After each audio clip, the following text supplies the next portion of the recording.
Budget Bunny here, and today's video is going to be on taming and bonding with your rabbit.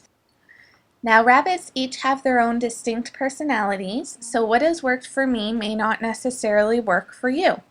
That being said, this video should provide you with some great first steps on building that bond with your bunny. Also keep in mind that rabbits are prey animals, which means that although they are incredibly social, they are also very timid. It can take months before your rabbit starts to come out of its shell, but patience and persistence is key. So the first thing I want to talk to you about is where you put your rabbit's cage. By placing your rabbit's cage in an area you and your family frequent, it allows your rabbit to get used to the sights, noises, and smell of his new household. Keep in mind, you don't want this to be a noisy area of the house, but somewhere your bunny will feel like part of the family. Now that your rabbit is used to you being around, you can try to interact with him. Scent is extremely important to your bunny and will help him identify whether you're a threat or not. Washing your hands before interacting with your rabbit will help to erase any sketchy scents that may be on them. This is especially important if you have other pets in the house such as dogs or cats. When we got our first dog, Genevieve, I had to not only wash my hands, but also change my clothes when spending time with Rocky. The scent of our dog terrified him that much.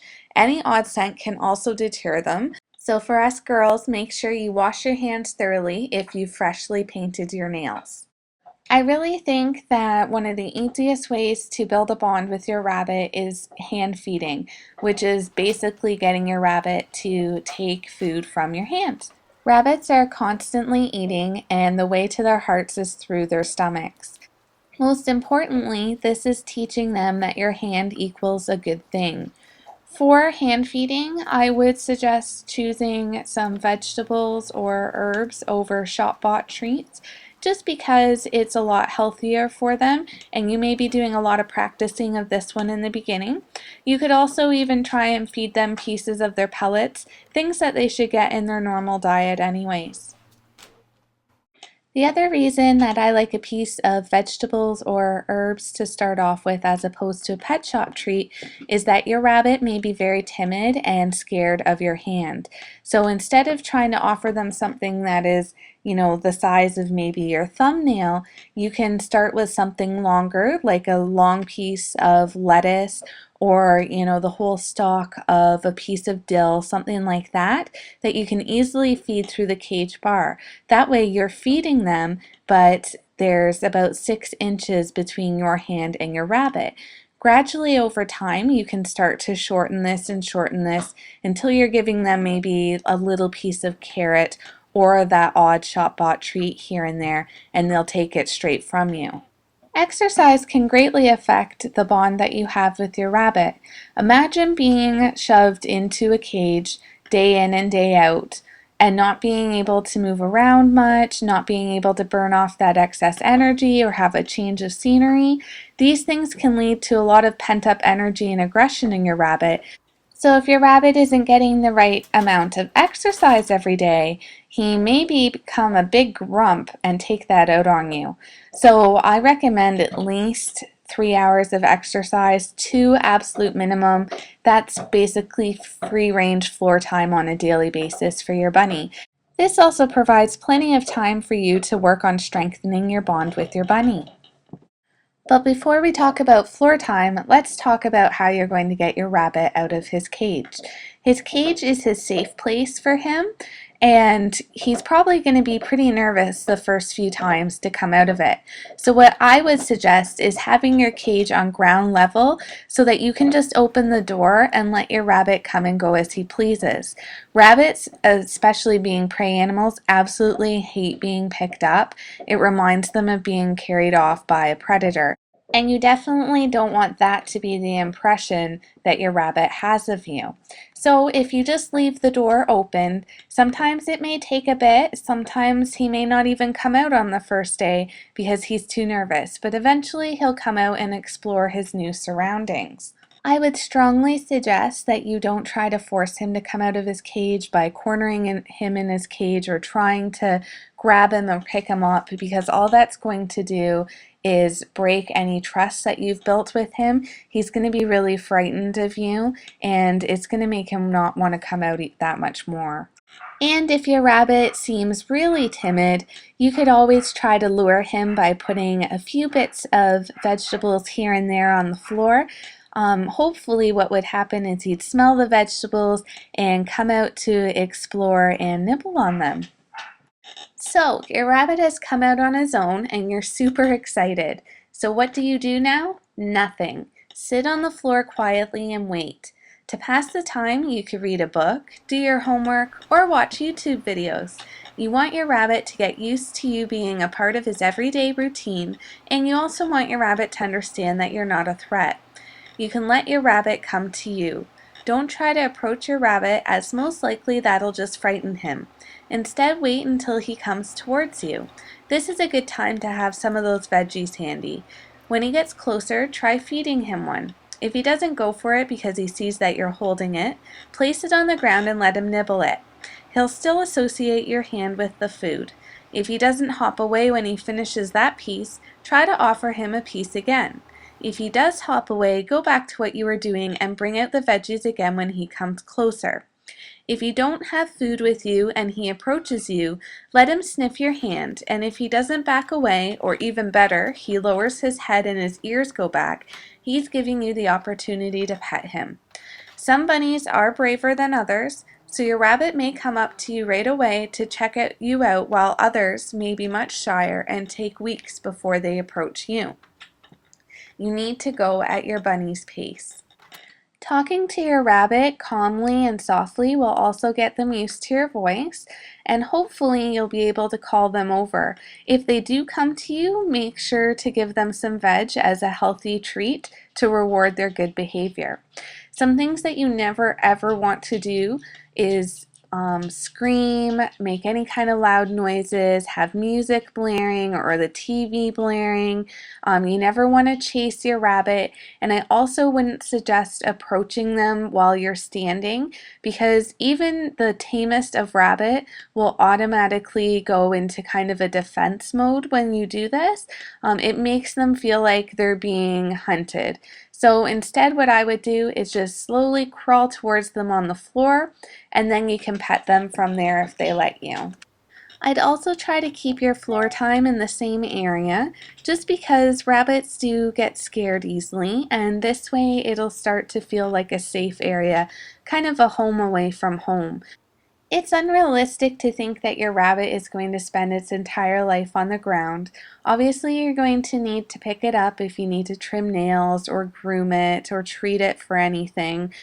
So what I do to make it the most positive experience that it can be for my bunnies is get them nice and relaxed first. So I wait until my rabbit approaches me, then I pet them for a little bit, and then I scoop them up when they're nice and calm. They're still not going to like the fact that they're being picked up, but at least that way you've gotten them in a good state basically first. You don't want to get into the habit of always picking up your rabbits, because they really don't like it, and especially if you haven't tamed your rabbit or built that bond and that trust with them first, they're going to associate you with that again, and you don't want your rabbit associating you with any kind of negative experience.